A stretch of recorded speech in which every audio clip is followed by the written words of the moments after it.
Genesis 29, Jacob meets Rachel. Then Jacob went on his journey, and came to the land of the people of the east. As he looked, he saw a well in the field, and lo, 3 flocks of sheep lying beside it, for out of that well the flocks were watered. The stone on the well's mouth was large, and when all the flocks were gathered there, the shepherds would roll the stone from the mouth of the well, and water the sheep, and put the stone back in its place upon the mouth of the well. Jacob said to them, "My brothers, where do you come from?" They said, "We are from Haran." He said to them, "Do you know Laban the son of Nahor?" They said, "We know him." He said to them, "Is it well with him?" They said, "It is well, and see, Rachel his daughter is coming with the sheep." He said, "Behold, it is still high day, it is not time for the animals to be gathered together, water the sheep, and go, pasture them." But they said, "We cannot until all the flocks are gathered together, and the stone is rolled from the mouth of the well, then we water the sheep."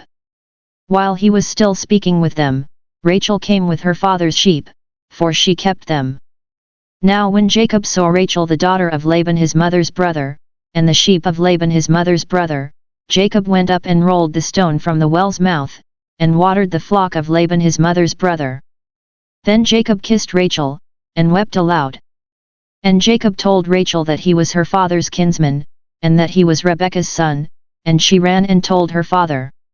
When Laban heard the tidings of Jacob his sister's son, he ran to meet him, and embraced him and kissed him, and brought him to his house. Jacob told Laban all these things, and Laban said to him, "Surely you are my bone and my flesh."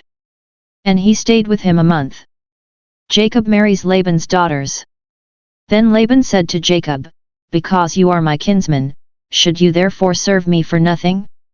Tell me, what shall your wages be?"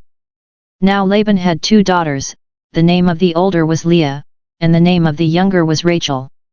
Leah's eyes were weak, but Rachel was beautiful and lovely. Jacob loved Rachel, and he said, "I will serve you 7 years for your younger daughter Rachel." Laban said, "It is better that I give her to you than that I should give her to any other man, stay with me." So Jacob served 7 years for Rachel, and they seemed to him but a few days because of the love he had for her. Then Jacob said to Laban, "Give me my wife that I may go into her, for my time is completed." So Laban gathered together all the men of the place, and made a feast. But in the evening he took his daughter Leah and brought her to Jacob, and he went into her. Laban gave his maid Zilpah to his daughter Leah to be her maid. And in the morning, behold, it was Leah, and Jacob said to Laban, "What is this you have done to me? Did I not serve with you for Rachel? Why then have you deceived me?" Laban said, "It is not so done in our country, to give the younger before the firstborn. Complete the week of this one, and we will give you the other also in return for serving me another 7 years." Jacob did so, and completed her week. Then Laban gave him his daughter Rachel to wife. Laban gave his maid Bilhah to his daughter Rachel to be her maid. So Jacob went into Rachel also, and he loved Rachel more than Leah, and served Laban for another 7 years. When the Lord saw that Leah was hated, he opened her womb, but Rachel was barren. And Leah conceived and bore a son, and she called his name Reuben, for she said, "Because the Lord has looked upon my affliction, surely now my husband will love me." She conceived again and bore a son, and said, "Because the Lord has heard that I am hated, he has given me this son also," and she called his name Simeon. Again she conceived and bore a son, and said, "Now this time my husband will be joined to me, because I have borne him 3 sons, therefore his name was called Levi." And she conceived again and bore a son, and said, "This time I will praise the Lord," therefore she called his name Judah, then she ceased bearing. Genesis 30. When Rachel saw that she bore Jacob no children, she envied her sister, and she said to Jacob, "Give me children, or I shall die." Jacob's anger was kindled against Rachel, and he said, "Am I in the place of God, who has withheld from you the fruit of the womb?" Then she said, "Here is my maid Bilhah, go into her, that she may bear upon my knees, and even I may have children through her." So she gave him her maid Bilhah as a wife, and Jacob went into her. And Bilhah conceived and bore Jacob a son. Then Rachel said, God has judged me, and has also heard my voice and given me a son, therefore she called his name Dan. Rachel's maid Bilhah conceived again and bore Jacob a second son.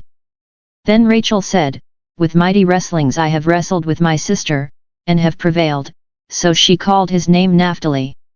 When Leah saw that she had ceased bearing children, she took her maid Zilpah and gave her to Jacob as a wife. Then Leah's maid Zilpah bore Jacob a son. And Leah said, Good fortune, so she called his name Gad. Leah's maid Zilpah bore Jacob a second son. And Leah said, Happy am I. For the women will call me happy, so she called his name Asher. In the days of wheat harvest Reuben went and found mandrakes in the field, and brought them to his mother Leah. Then Rachel said to Leah, Give me, I pray, some of your son's mandrakes. But she said to her, Is it a small matter that you have taken away my husband? Would you take away my son's mandrakes also? Rachel said, Then he may lie with you tonight for your son's mandrakes. When Jacob came from the field in the evening, Leah went out to meet him, and said, You must come in to me, for I have hired you with my son's mandrakes. So he lay with her that night. And God hearkened to Leah, and she conceived and bore Jacob a fifth son. Leah said, God has given me my hire because I gave my maid to my husband, so she called his name Issachar. And Leah conceived again, and she bore Jacob a sixth son. Then Leah said, God has endowed me with a good dowry, now my husband will honor me, because I have borne him 6 sons, so she called his name Zebulun. Afterwards she bore a daughter, and called her name Dinah. Then God remembered Rachel, and God hearkened to her and opened her womb. She conceived and bore a son, and said, God has taken away my reproach, and she called his name Joseph, saying, May the Lord add to me another son. Jacob prospers at Laban's expense. When Rachel had borne Joseph, Jacob said to Laban, Send me away, that I may go to my own home and country. Give me my wives and my children for whom I have served you, and let me go, for you know the service which I have given you. But Laban said to him, If you will allow me to say so, I have learned by divination that the Lord has blessed me because of you, name your wages, and I will give it. Jacob said to him, You yourself know how I have served you, and how your cattle have fared with me. For you had little before I came, and it has increased abundantly, and the Lord has blessed you wherever I turned. But now when shall I provide for my own household also? He said, What shall I give you? Jacob said, You shall not give me anything, if you will do this for me, I will again feed your flock and keep it, let me pass through all your flock today, removing from it every speckled and spotted sheep and every black lamb, and the spotted and speckled among the goats, and such shall be my wages. So my honesty will answer for me later, when you come to look into my wages with you. Every one that is not speckled and spotted among the goats and black among the lambs, if found with me, shall be counted stolen. Laban said, Good. Let it be as you have said. But that day Laban removed the he-goats that were striped and spotted, and all the she-goats that were speckled and spotted, every one that had white on it, and every lamb that was black, and put them in charge of his sons, and he set a distance of 3 days' journey between himself and Jacob, and Jacob fed the rest of Laban's flock. Then Jacob took fresh rods of poplar and almond and plane, and peeled white streaks in them, exposing the white of the rods. He set the rods which he had peeled in front of the flocks in the runnels, that is, the watering troughs, where the flocks came to drink. And since they bred when they came to drink, the flocks bred in front of the rods, and so the flocks brought forth striped, speckled, and spotted. And Jacob separated the lambs, and set the faces of the flocks toward the striped and all the black in the flock of Laban, and he put his own droves apart, and did not put them with Laban's flock. Whenever the stronger of the flock were breeding, Jacob laid the rods in the runnels before the eyes of the flock, that they might breed among the rods, but for the feebler of the flock he did not lay them there, so the feebler were Laban's, and the stronger Jacob's. Thus the man grew exceedingly rich, and had large flocks, maidservants and menservants, and camels, and asses.